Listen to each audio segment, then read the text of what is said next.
This woman made a reservation at the restaurant, but was barred at the door just for being in a wheelchair. The attendant won't let her through because he claims that the establishment doesn't accept this standard of people, and asks her to leave. The woman questions what standard he is referring to, and the man asks what her name is, and she answers him. The attendant looks for her name, but two customers arrive next. They give their name on the reservation and are quickly released to enter the restaurant.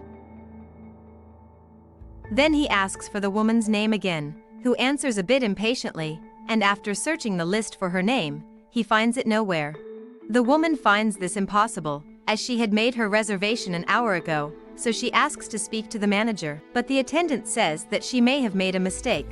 But the woman is sure that she is not mistaken and it was right there that she made her reservation. And the man says that she may have made her reservation at the restaurant next door. Soon after, a new customer arrives, and when she gives her name on the reservation, she is immediately released. The woman in the wheelchair asks him to call the restaurant manager, and the attendant keeps telling her that her name is not on the list. And the woman keeps insisting that he call the manager, and without any choices the attendant calls him.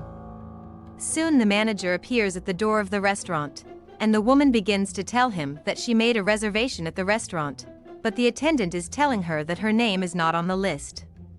She speaks her name, and he keeps looking for her name for a long time, and this causes her to lose her patience. She speaks her name again and the manager starts looking for her name on the list once more, but still doesn't find it. But with the woman's insistence, he ends up saying that he has her name on the list, but the restaurant has a different level, and the way she is, she won't be able to enter.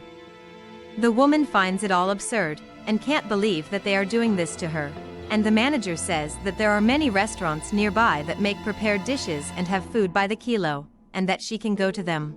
But the woman doesn't accept and thinks it's absurd, because they won't let her into the restaurant just because she's wearing slippers. Soon a customer approaches, for she has been hearing this commotion since she entered the restaurant. The woman explains that they didn't let her in for the way she's dressed. The customer questions if the woman's name is on the reservation, and the manager replies yes, but lets it be understood that the problem is her shoes. So the customer gladly offers to give her shoe to the woman to get into the restaurant, and the woman is very happy to know that someone would do this for her. The two quickly switch shoes, and the customer says that now she has no more problem getting into the restaurant, and even helps her get into the restaurant, receiving a lot of appreciation from the woman. Once inside the restaurant, she tries to get the waiter's attention, but he asks her to wait a moment. Meanwhile, he attends to the other customers and serves a complimentary champagne to the three customers, who thank him sincerely. Then he goes to the other customer, who asks for the same champagne that the other customers received.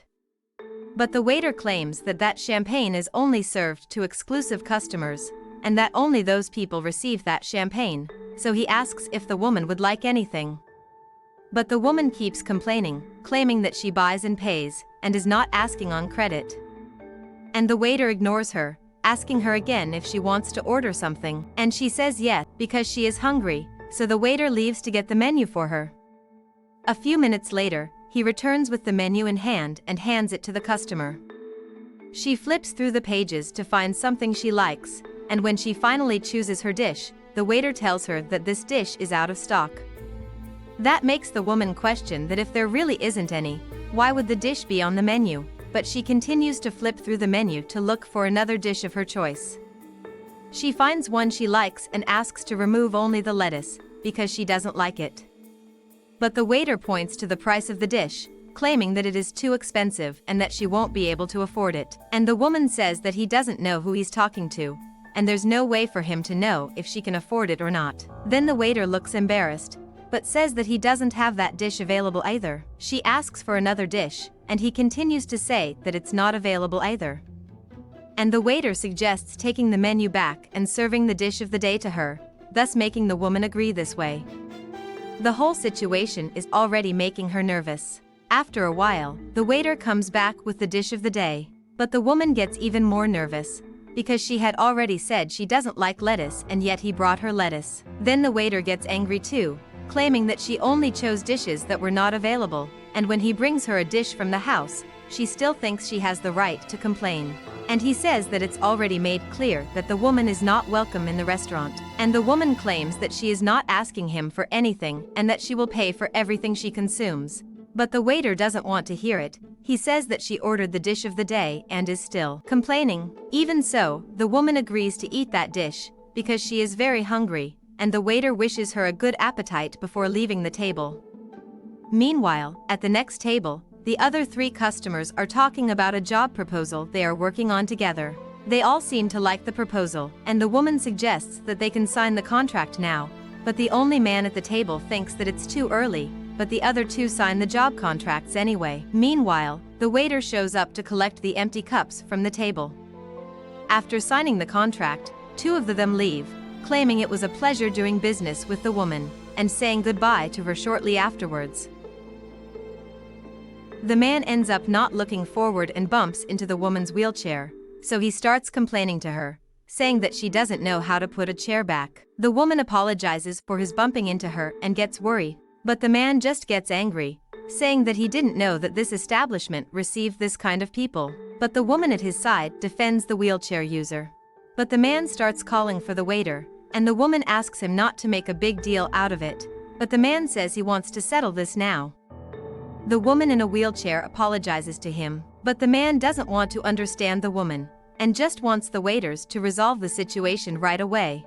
The waiter also blames the woman, claiming that she has made a mess of the restaurant, and the manager tells him to tell her to leave the establishment. But soon the other customer, who was watching everything from her table, interrupts the whole scene, telling the woman to come back, and the man says that it is good that this happens now, so that it won't happen again in the future. He claims that this is an environment of rich and important people, and the client asks him if he thinks he's better than everyone just because he has money. But the man ignores her and continues to complain about the wheelchair user. But the client continues to defend the woman, claiming that the man is no better than anyone else and that he is saying a lot of nonsense to the woman, that she just closed a contract with both of them and he still have the nerve to do something like this. She says she doesn't want people like that to work with her. So the client angrily tears up the contracts they signed and then tells them to leave the restaurant. The woman next to him blames him for losing the contract, but the man claims that he was not born to be begging and humiliating himself for anyone. Then the customer reveals that she is in fact the owner of the restaurant, and she reprimands the manager for his conduct, claiming it is shameful, and tells him to take off his glasses and respect her. Then she fires the manager and the waiter of the restaurant, because she doesn't accept that they treat a customer badly just because of someone's physical condition. The waiter tries to justify himself, but the boss doesn't want to talk to them. He tries to ask for another chance, but the owner questions if he tried to give another chance to the woman, and asks who are they to think they are better than others. She says that she wants equality in her establishment, whether by looks, age or color. She wants equality and respect, and tells them to leave. And with no choice, they leave the restaurant. Then she apologizes to the customer, because this is not the conduct she wants for her employees and associates. And to redeem herself, she presents the customer with a voucher for 1 year of free food at the restaurant.